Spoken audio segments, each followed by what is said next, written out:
on SportsCenter at 6. Adrian Wojnarowski on why the Bucks fired Jason Kidd and the details of Kawhi Leonard's chilling rehab effect on the Spurs. Plus, Brian Windhorst says it's finally time for the Cavs to change their starting lineup. Next stop, Minnesota. An inside look at the plays that shake Brady's 11th playoff comeback. I think it's time for him to beat his home. Here's Michael Smith and Jamel Hill. And here's Pat Shurmur, Giants fans. The Vikings season is over, so the Pat Shurmur era in New York has begun. Giants just a little while ago officially naming Shurmur, 52 years old, as the 18th coach in franchise history. Of course, went 9-23 in 2011-2012 with the Browns. Gets a second shot at being the head man. Giants fans maybe not quite as excited the way he finished up in Minnesota, but he was the assistant coach of the year. More on that later. From breaking news to a developing story here on SportsCenter, the Bucks have fired Coach Jason Kidd. They fired him late this afternoon, as first reported by Adrian Wojnarowski and later confirmed by a team announcement. Woj will join us in just a second to explain why this happened.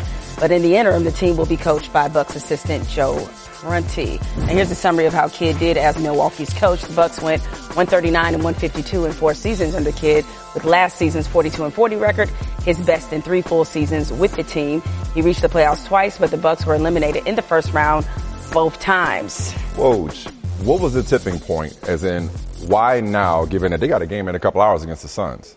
They did have a game in a couple. They do play tonight, and they do have 3 days off, and there was some consideration to allowing Kidd to coach tonight, and then they had 3 days off and putting Joe Prunty in. Then they decided to do it today. The team and ownership, front office's mind has underachieved.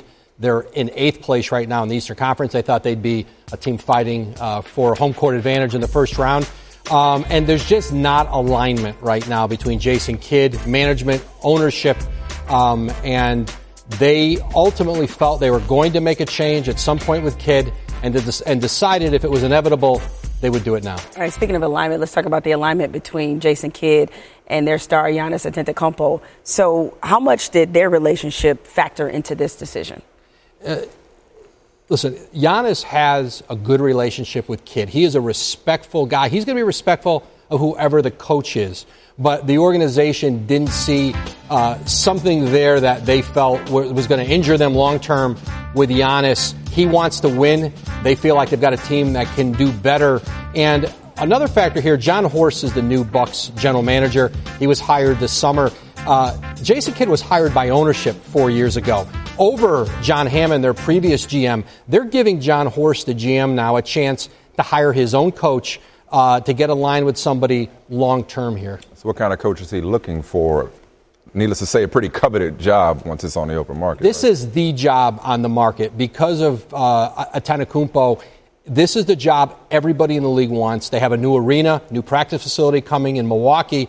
And to have the Greek Freak as your cornerstone, probably the best 25 and under player in the world, a future MVP in the league, every top candidate, Monty Williams, former New Orleans coach, is in the San Antonio front office right now, will certainly be a prime candidate there. One assistant coach to watch on this, James Borrego, who is an assistant in San Antonio, but they're going to be able to really choose who they want. Everyone else is getting in line behind this Milwaukee job. All right, you go take a call, make a coffee run if you like. We're going to need you back later to respond to denials of a rift between Kawhi and the Spurs. All right, once again, Pat Shurmur, as expected, worst kept secret in the league.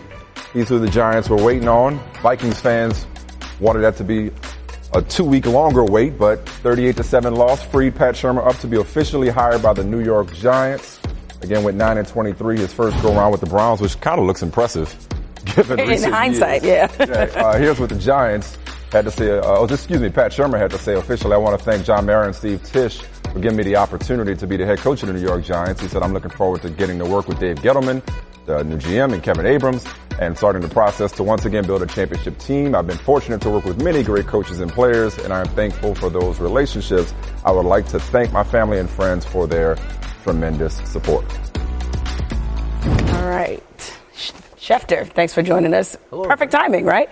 So tell us, how did this all go down with the Giants and Pat Shurmur? Well, I think first we have a coach who's experienced, and I think that can't be discounted. Teams like to get coaches who have previous head coaching experience.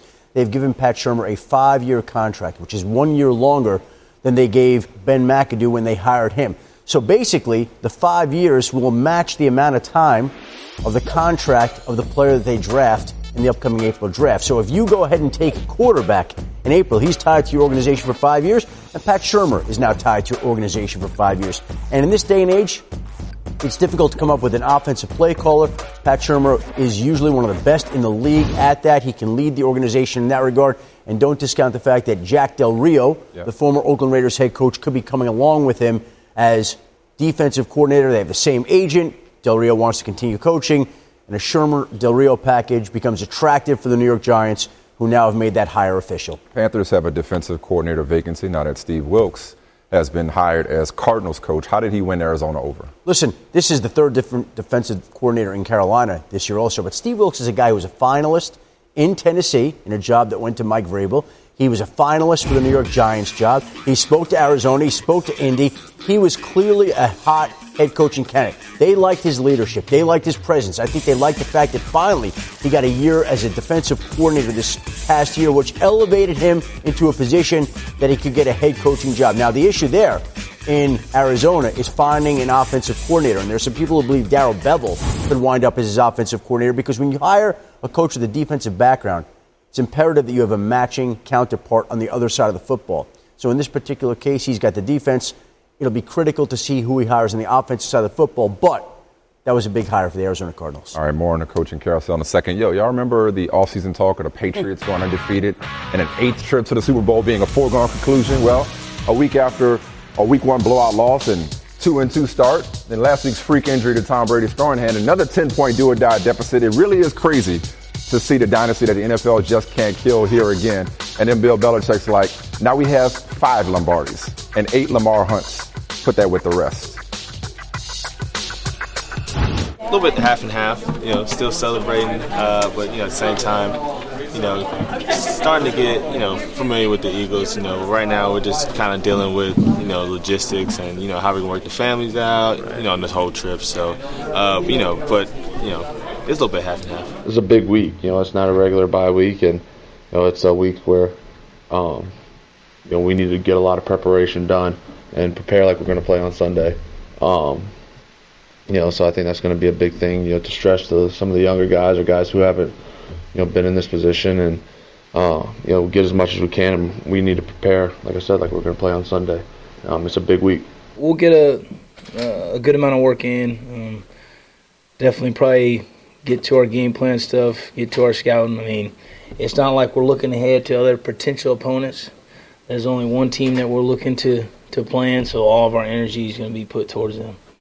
All right, Adam, everybody knew it was a possibility that the Patriots would lose both their coordinators, and Matt Patricia is set to go as the Lions coach, correct? That's the expectation. All right, and so now we have Josh McDaniels. What's going on with him and the Colts? Well, here's the difference. No second interview for Matt Patricia because, again, the Lions are set to go. There are still issues that they're still working through with Josh McDaniels. Somebody like that obviously wants to hear certain things from certain people, and I think he wants to be very meticulous in his decision. So they still have some details to iron out to see if they can get something done. And again, the Colts want him. Let's be very clear about that. He's the guy that they plan to hire. The question is, they have to convince him still. We'll see if they can do that. I think ultimately he does wind up in Indianapolis, but this is not a done deal yet. All right, almost a done deal. Todd Haley as OC in Cleveland. Why is he a good fit? Well, listen, first of all, he's going to be calling the plays there, not Hugh Jackson, the head coach. But here's somebody that John Dorsey, the GM, knows, Hugh Jackson knows. And when Pittsburgh fires him, and he knows the division, and they need somebody to come in there and call plays and work with the quarterbacks, Todd Haley is a guy that makes some sense. And obviously he's had success in the league wherever he's been, but he's going to be the Browns' new offensive coordinator. That's going to happen at some point here this week, and Todd Haley will be the new guy there. All right. Appreciate it, Adam. Thanks for the latest. Yes. Yeah, thanks for breaking it out. All right, arguably the quietest player in the NBA is reportedly causing a pretty significant ruckus within his organization. Sources told ESPN the relationship between Kawhi Leonard and the Spurs has become, quote, distant and, quote, disconnected as Leonard has tried to come back from a right quad injury that has kept him sidelined for most of this season. So let's recap how this situation came to be. Kawhi left Game 1 of the Western Conference Finals against the Warriors with a sprained left ankle. The Spurs were up 23 when he left the game, and not only did they lose that game, Leonard didn't play the rest of the series, and they got broomed. Then during training camp, the Spurs announced that Leonard would miss the start of the season with a quad injury, which caused him to miss the first 27 games of the season. Then on January 5th against the Suns, Leonard injured his left shoulder, which cost him the next 3 games. It was diagnosed as a partial tear, but Leonard returned against the Nuggets on January 13th for 1 game. He then missed the following game because of the Hawks, because of that quad. And last week, the team announced he was out indefinitely. So a lot of injury drama there, Woj. You're back with us to break this down. This was your reporting. So what is the root of this friction between the Spurs and Kawhi Leonard? Really with the beginning of this right quad injury that has kept him out of all but 9 games this season. The treatment, the rehabilitation, the frustration that has come on both sides from their inability to get a solution here and get this right. It has caused friction here between the organization, Kawhi Leonard. He's been described to me, to us in our reporting today, as distant, disconnected from the organization and the coaching staff. And he already is quiet. He's not super communicative, and certainly that can play a part in it. But there's a gulf right now between the Spurs and Kawhi Leonard as they work here to try to get him back healthy again and playing at a high level. So no surprise, R.C. Buford and then I believe Kawhi's uncle were on record as denying that there was a rift here. Not that you'd expect anything different. So what's your level of confidence knowing what you know that this gulf, as you described it, can be narrowed, if not closed, and get him back on the court in time to make a playoff run? Well, the hope certainly is that he gets back healthy, playing at a high level, and that starts to take care of some of this. But there's no question there needs to be some relationships repaired in San Antonio with Kawhi and the team. And it remains to be seen here how that's going to go. But certainly the Spurs' track record, the relationships R.C. Buford and, of course, Greg Popovich have had with their star players over 20 years, 18 years, 20 years together. You certainly like the Spurs' chances to figure out a way because in almost every other instance with any great player they've had, they've been able to do that. All right. Thank you, Woj. Team they're compared to went to the Super Bowl, so maybe the Spurs disconnect, go to the finals. Meanwhile, the reigning top dog and 10th ranked UNC Tar Heels looking for a 5th consecutive win in Blacksburg tonight, coming up at the top of the hour right here on ESPN. Jay Billis, are the Tar Heels hitting their stride after 4 wins in a row? And if so, how dangerous can this team be? Michael, I think North Carolina is getting better. I don't think the Tar Heels are going to be as good this year as they were last year. It was a team that was really powerful on the inside. It was the best offensive rebounding team in the country. And I thought all year long the best team in the country. I don't think they're capable of doing that this year. They're more perimeter-oriented, and they're going to have to hit shots to win. They play more as a three-point shooting team. They do an interior team. And if their big guys, their freshman big guys, continue to get better, then I think North Carolina's got a chance to be an Elite 8 team or beyond. But right now, there's no great teams. The ones that have a chance to be great are Villanova, Purdue, Michigan State, and Duke. Everyone else, very good, is going to have to be good enough. But I think that could be good enough this year if somebody stumbles. Well, as usual, we got a great week of college basketball action on ESPN tonight. UNC by Tech. Tomorrow night, Oklahoma, Kansas. Trae Young scored 48 on 39 shots Saturday, leading D1 with 95 turnovers as well. Exciting though he is, Jay, should there be any concern that Young is doing too much? A little bit, but I think Lon Kruger, Michael, will figure that out. He's a Hall of Fame caliber coach. He's got a Maserati that can go 200 miles an hour on the highway. He's just got to learn how to downshift in the residential areas. And Lon Kruger doesn't want to take away how dynamic he is because he's got to score points for Oklahoma to win. I'll tell you who I think he is. I think he's Wild Thing from the movie Major League. And he's throwing the ball all over the yard now, but he can really bring it. And I think Lon Kruger is going to get him a pair of glasses, and he's going to see the game a lot better going forward. Watch. He's Charlie Sheen in Major League. You got a Maserati and a Wild Thing analogy, and the same answer. All credit due to the question. Jay Billis, thank you very much. Looking forward to more of your analysis at the top of the hour from North Carolina Tech. And as I mentioned, Super Tuesday at 7 Eastern. Trae Young in Oklahoma play host to Devontae Graham in Kansas. And as always, if needed or if you prefer, you can catch it on the ESPN app. And as a Maserati owner, you never take your foot off the gas. That's stunning. Anyway, perhaps the biggest story heading into Championship Sunday was Tom Brady's thumb. Now that Brady is headed to his 8th Super Bowl after a comeback playoff win over the Jaguars, he is not surprisingly a little more forthcoming about the severity of his thumb injury. It wasn't, as Bill Belichick said, open heart surgery, but it wasn't a paper cut either. we ran into each other, and my thumb just got bent back. It wasn't his helmet or anything. It just, kind of got bent back. That's why I thought it was a lot worse. It was pretty stressful. I think I was stressed out. Because again, you drive home and you got, all these stitches in your hand in a place, and it's, you're just driving home. And I got home and I saw my wife, and she said, "What happened?" And I said, "I know, it's just accident practice." And she said, "What's going to happen?" I said, "I don't know. We'll have to see how it goes." Not a great place for an injury to a quarterback, but it is, kind of is what it is, and it won't be a problem in a couple weeks, which I'm really happy about. All right, Diana Rossini, who might as well be a resident of Foxborough at this point, back with the Patriots. Now, 24 hours later, the Patriots are already back in the building. Are they already breaking down film of Nick Foles, Philly's defense? What are they doing today? It's like you're here in the building, Jamel. That's exactly what they're doing. They got here early. They were taking a look at some film from last night's game. But, Jamel, today is all about the logistics of the Super Bowl. We're talking transportation, hotels, tickets. It doesn't sound like a big deal to you, but for these guys, there are a lot of details that go into it. And when you talk to the veterans about it all, they'll tell you the biggest challenge is... be prepared to use the word no. You have to tell people no, unfortunately, and then just remember we're going down there for one reason. And I know there's going to be a lot of hoopla and whatnot, but, our focus needs to be on the game, our preparation, and going down there and playing our best game of the season. What makes it so challenging? Well, you're coordinating your family, you're coordinating your friends, you're coordinating hotel rooms, tickets, transportation, a lot of things that... even if you've done it before, it's a daunting task. When it comes Wednesday of this week or any other day, we can actually start paying attention to Philadelphia and Philadelphia only. I ain't got to hear phone calls from somebody else, "Hey, Rick, I want to go to the game. I want to do this." I ain't got time for that. Today's Monday, once Wednesday come, I want to hear nothing about it. Ticket, a hotel, flight, anything. How do you let people know? Huh? How do you let people in your life know that you're done talking about it? When you don't see me pick up a phone call or don't even answer your text. Yeah, he just totally ignores them. Ricky Jean-Francois, what a story this year, Jamel. Cut from the Redskins, cut from the Packers twice. Bill Belichick even cut him with the Patriots back in December, but then eventually brought him back, and he said he never in a million years would have imagined that this season he'd be going to the Super Bowl. All right, definitely a good ending for him, but I'm sorry, Diana.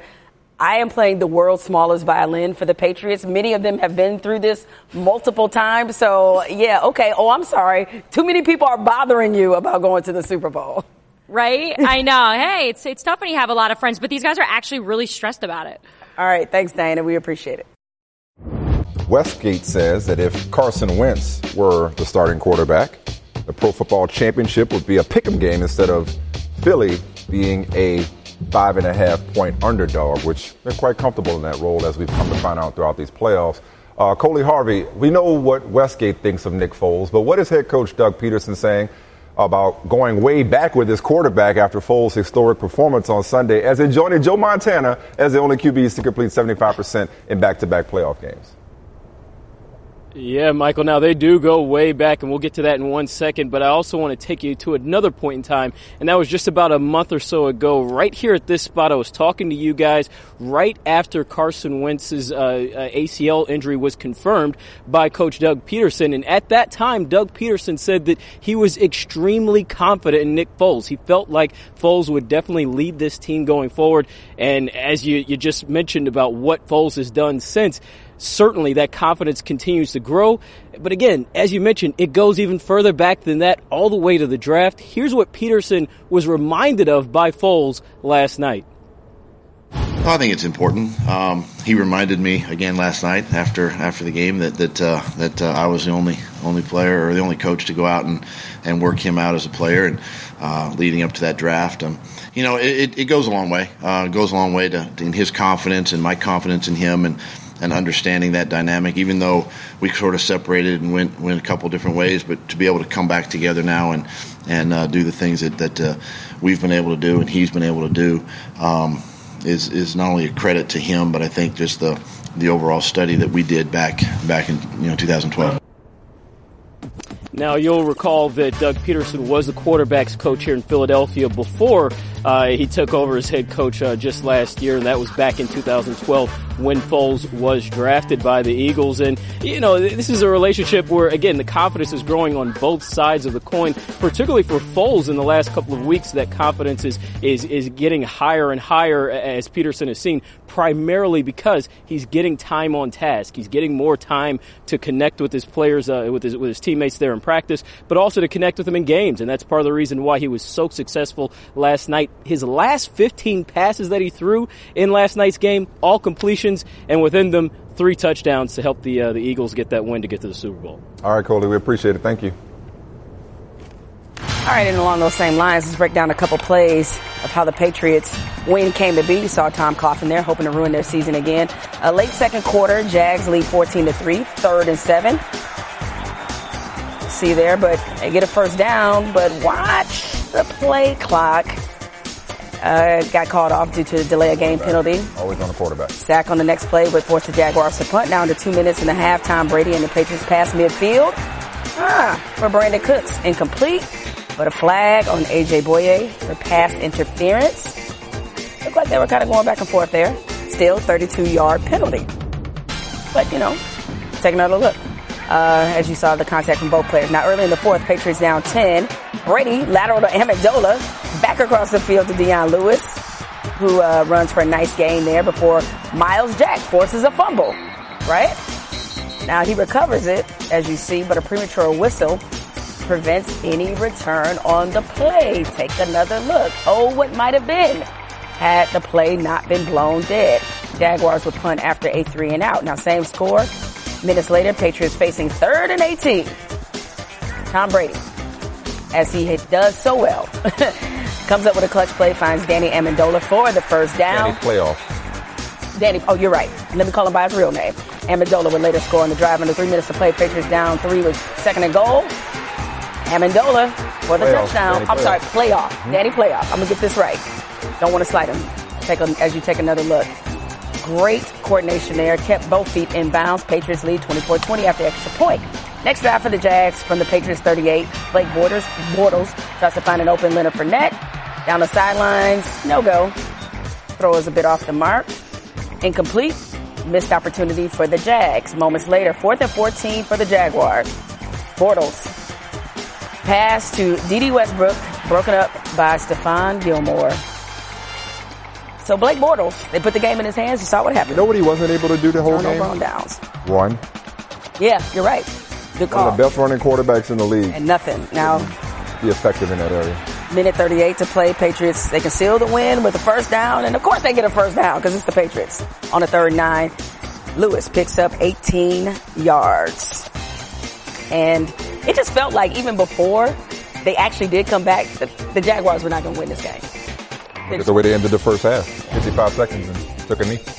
And that drive was Brady's 11th game-winning drive in the 4th quarter overtime in his playoff career. That's as many as any 2 other quarterbacks have combined in the Super Bowl era. In 4 of those games, Brady trailed by at least 10 points in the 4th, including yesterday.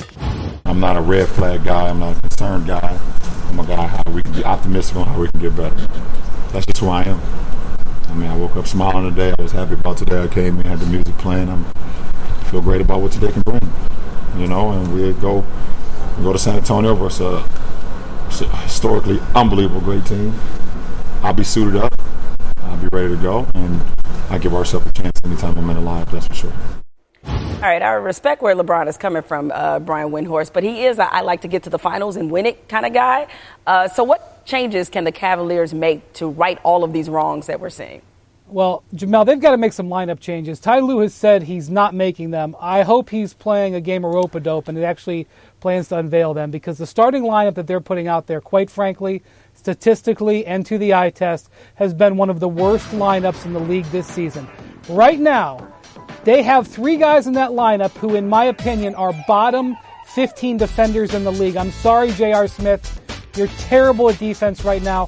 Isaiah Thomas is really killing them on both ends when he's not able to score. And Kevin Love playing center is a terrible defensive position. It's as if they're starting every game down 10 or 12 points because of that starting lineup. And Ty Lue is sticking with it, much to the surprise of virtually everybody in the league I talked to.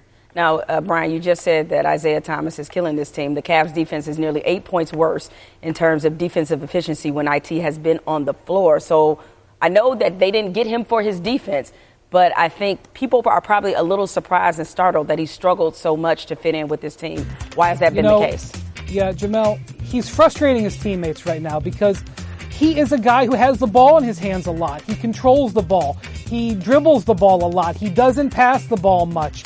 And when he's shooting 45% and averaging 30 points and not playing with other all-stars like he did in Boston, that can work. Right now, he's really struggling. And it's getting on his teammates' nerves, especially him holding the ball. And quite frankly, you're right, they are worse on defense, but they're also worse on offense. If Isaiah was more himself, if he was the player he was before he got hurt and he was scoring, I don't think the Cavs players would be complaining as much. But right now, amongst themselves, internally in that locker room, Isaiah Thomas has caused some frustration, and that is something that Ty Lue and the team is going to have to evaluate as they decide on playing time going forward. Well, speaking of frustration, clearly the Bucks must have been frustrated with Jason Kidd, the decision to let him go today. What do you make of that situation, Brian? Well, I know this may have surprised some people in the league today, or not in the league, but fans, but this has been one of the worst-kept secrets in the league for the last couple of months. The Bucks ownership and the Bucks front office felt that they were underachieving, especially defensively.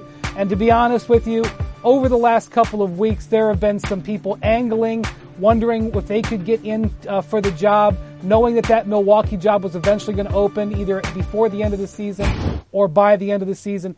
This was a coming thing. He had some difficulty with changing the way he played, and his players sometimes got frustrated. But at the end of the day, they weren't able to excel defensively. And frankly, from what I'm told, the Bucks were looking for an opportunity to make a move at this position. They've lost their last couple of games. They slipped to 8th in the playoff rankings. And even though they've got a game today, they felt like they could make the move now and have some some headway, some clearance to do it, and so that's why they did it. Yeah, it will be a very sought-after job, that's for sure, with Giannis there and the other young pieces they have. Thanks a lot, Brian, for joining us. Thanks, Jamal.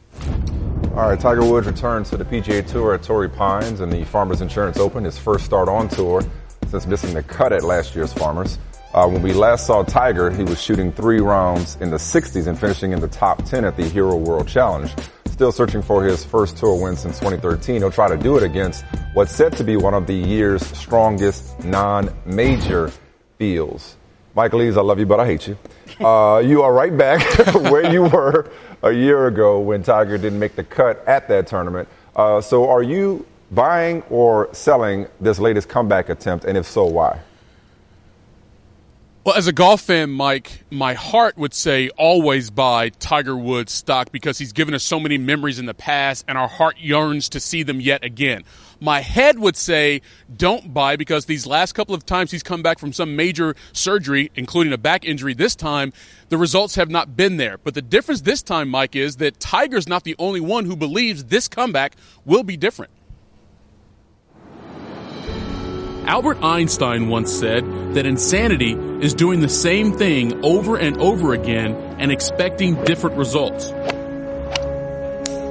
Sure, Einstein was a genius, but he never saw Tiger Woods stalk a putt at the PGA Championship or chip in from off the green at the Masters. Here it comes. Oh, my goodness.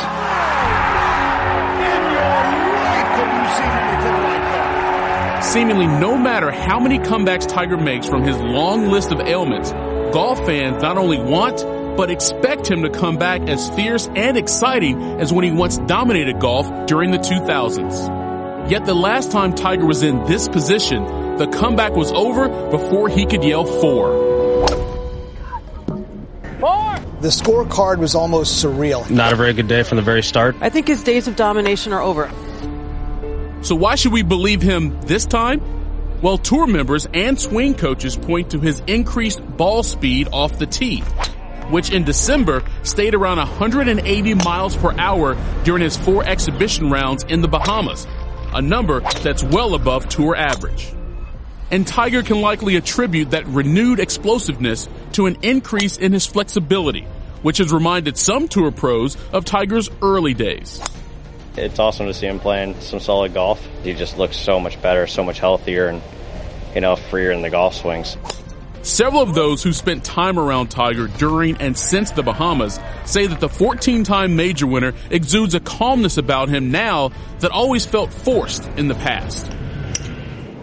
Next on the tee, please welcome Tiger Woods. So now Tiger returns to Torrey Pines, the same venue where he played his last PGA Tour event 1 year ago, and the site of his last major victory nearly a decade ago, hoping to live up to some of Einstein's other wisdom. Learn from yesterday, live for today, hope for tomorrow. And it's that hope that keeps golf fans coming to the golf course and also tuned into television whenever Tiger plays. But again, 1 year ago, he made a comeback and he played 3 total rounds in 2017 before his year was over. Another back surgery, but this time he says he feels better, he's working out better. So that's why he's way more optimistic here in 2018 than he would tell us last year in 2017. We'll see what happens here in a couple days. Michael Eaves, always great television. Way to hit it right down the fairway. All right, a developing story here on SportsCenter. The Bucks have fired Coach Jason Kidd late this afternoon, as first reported by Adrian Wojnarowski, later confirmed by the team.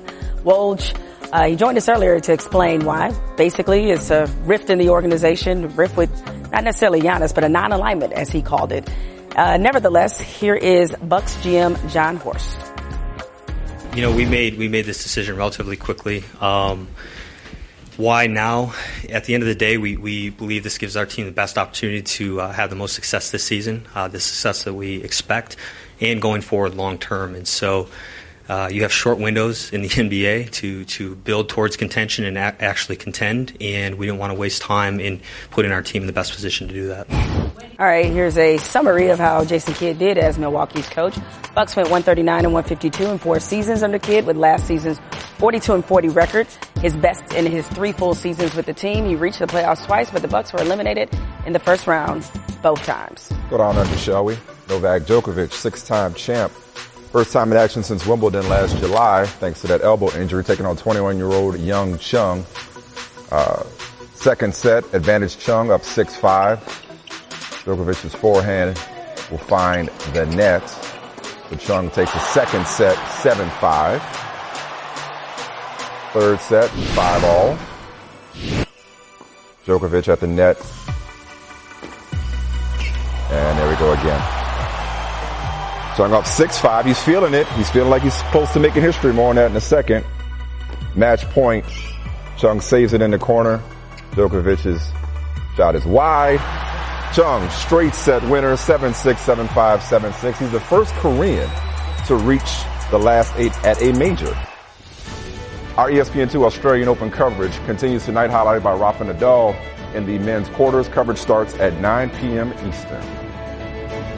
All right, Mike, take a quick guess. How do you think Philly fans handled their appearance here or going to the Super Bowl? Well, I liked how Vikings fans did their thing on the Rocky Steps. Yeah, they did the skull chant on the Rocky Steps, as you said. So in Team Petty, the Eagles, they retaliated by throwing beers at the Vikings fan after the win.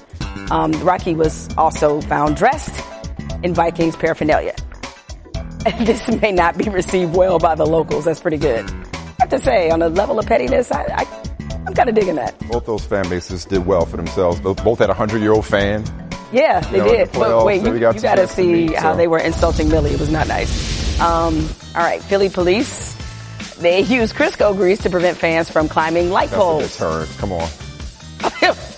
There's nothing that will deter Philly fan from getting their celebration. Actually, that's like an incentive. Right? I would encourage them. Yeah, right? I would think so, but... you testing out, gangster? Yeah, right? We'll show you something. Right. Is that Jasmine Alexander, our producer up there? Just wondering. I'm sure she's got some Crisco. And look at this tweet from the cops there. Free advertising. Yeah, it's free advertising for Crisco. Yeah, they have to know how that was going to turn out. Yeah, they basically dared them. The fact they were putting them on parking meters was hilarious. Yeah. And our number one Philly fan of the evening. How's this dude doing? Like trying to catch the train. I shouldn't laugh. You're right, because we cannot confirm what happened as a result of the. Oh, got to keep your head on a swivel, big guy. The pole, he fought the pole, and the pole won. I'm struggling to laugh because I've done that sober. I mean, you ever done that in the house? Like you're just walking around the house? I did walk through a plate glass window. door, rather. Because, I would. Because Jamel. Completely sober, too. Reminder to watch SportsCenter at 11 with Kenny Mayne, John Anderson. They'll have everything from Houston with the Rockets looking to cut into the Warriors' lead in the West. Plus, I heard KD clap back at Capella. He did. Said his job was easy. Superstar Trae Young has a side that many do not know, and Tiger Woods' comeback at Torrey Pines. All right, before we call it a day, who had a good day?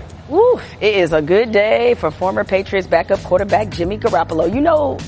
You have it well when you can still make money and not be on the team, which is exactly what's happening for him. According to Adam Schefter, he gets $79,000 in bonuses.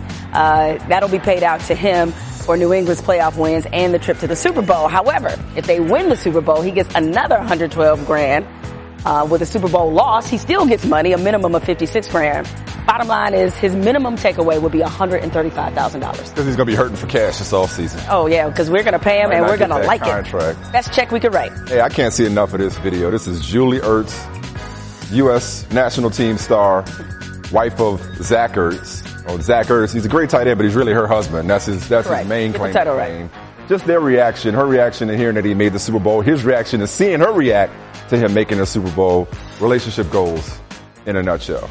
Oh, so very positive. All right, that's it for the 6th. North Carolina, Virginia Tech up next on ESPN. We'll see y'all tomorrow for Super Tuesday. We got Kansas and Oklahoma, so lots of good college basketball. We'll see y'all later.